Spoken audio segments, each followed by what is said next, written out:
The fall sitting ended around 1:30 last night after 59 days. The course of this session, our NDP official opposition opposed 10 of the government's 16 pieces of legislation.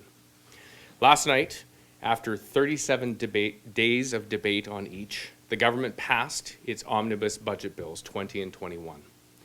We proposed about a dozen amendments that we thought would make this legislation better, and the government rejected all of them. Let me be clear, most of the amendments we were proposing would only make these terrible bills a little bit less terrible, not necessarily take them to a place where we could support them. And why did we oppose so much of what this government was putting forward? Well, that's because we saw the true Jason Kenney agenda this fall. Instead of fulfilling his promises of jobs, economy, and pipelines, he's offered Albertans nothing but cuts, lies, and corruption.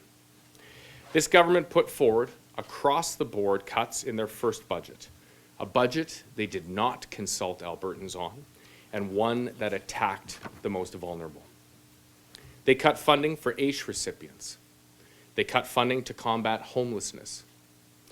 They even cut support for former foster children attempting to get their lives back on track.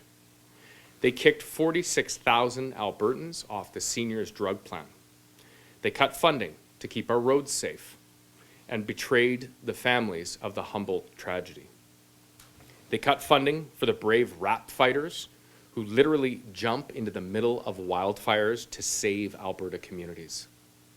I could go on and on.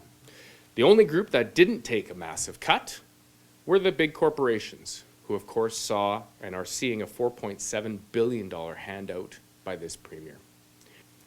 Our opposition did what we could to hold this UCP government to account. And although the House has risen, I can tell you that the fight will continue.